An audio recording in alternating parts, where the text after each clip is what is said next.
नमस्कार मेरे प्यारे भाइयों बहनों और बच्चों। श्रीमद् भगवत गीता अध्याय 8 श्लोक 14 अयम अक्षर ब्रह्म योगस्य अध्याय अस्ति। ओम श्री गणेशाय नमः। ओम सरस्वत्यै नमः।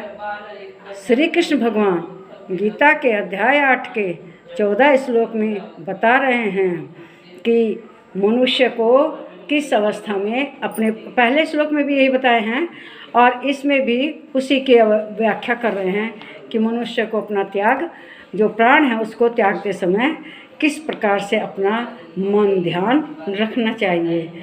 तो इस 14वें श्लोक में श्री कृष्ण भगवान कह रहे हैं, अनन्यचेता सततम यो माम स्मृति नित्यशः तस्य अहम सुलभ पार्थ नित्य युक्तस्य योगिनः।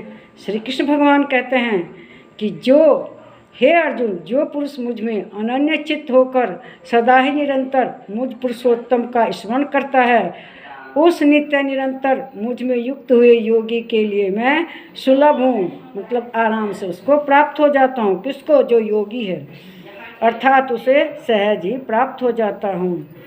किसको भगवान सहज प्राप्त हो जाते हैं? किसको मिल जाते हैं? जो सिद्ध योगी हैं। और योगी इतने आसानी से नहीं बनता, कोई कई जन्म तक उसे प्रयास करना पड़ता है, अभ्यास करना पड़ता है, तब जाके वो योगी होता है। तो श्री कृष्ण भगवान कह रहे हैं कि निरंतर सिद्ध योगी जो मेरा स्मरण करता है, जो निरंतर करता है, ये नहीं कि अभी तो भगवान का ध्यान किए, पूजा पाठ किए और फिर बाद में जो क्षणभंगुर संसार है इसमें लिप्त हो गए, वे संसार में लिप्त नहीं होते, वे निरंतर भगवान में ही लीन रहते हैं। संसार में जो ये क्षणभंगुर संसार है, जो हर पर बदलता रहता है, जिसका विनाश, हर चीज़ उसकी क्या है, विनाश हो जाना है, किसी चीज़ को टिके रहना नहीं देना। यह तो एक सपने की तरह से है, जैसे हम सपना देखते हैं और जागने पर वह सब समाप्त हो जाता है।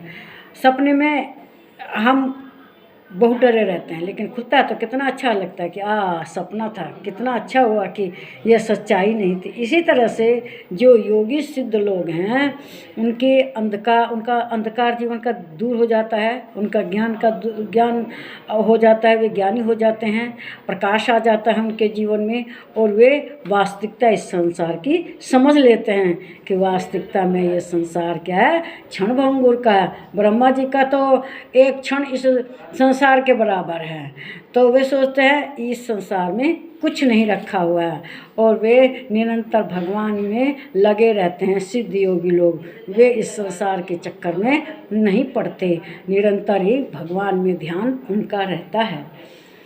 और जीवन में समझिए कि साधना बहुत ज़रूरी है। इस संसार में रहते हुए परमात्मा के तत्व के साथ भक्ति भाव सतत जो लगा रहता है, निरंतर जो भगवान में लगा रहता है, आध्यात्मा का जिसे स्वाद मिल, अध्यात्म मतलब भगवान का जिसे स्वाद मिल जाता है, वह अपना मन इस क्षणिक जो संसार है इससे हटा लेता है और नित्य भगवान में लगा रहता है।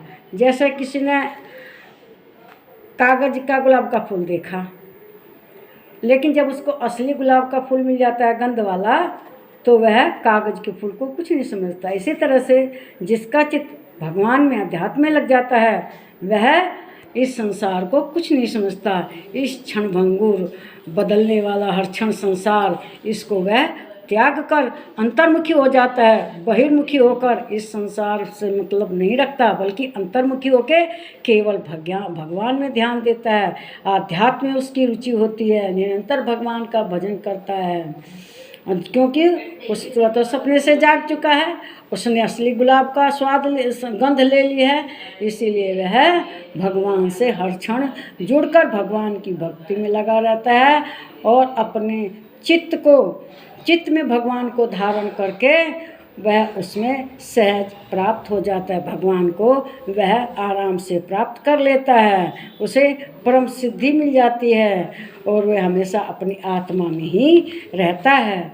तब वह संसार को, अब ऐसे ही है जैसे श्री कृष्ण भगवान के से जो प्रेम करते हैं वे अनन्य भाव से अनन्य चित्त होकर भगवान को भजते हैं। इस वीडियो को लाइक कीजिए, शेयर कीजिए, इस पर कमेंट कीजिए, प्लीज़ मेरे इस चैनल को सब्सक्राइब कीजिए। नमस्कार मेरे प्यारे भाइयों, बहनों और बच्चों।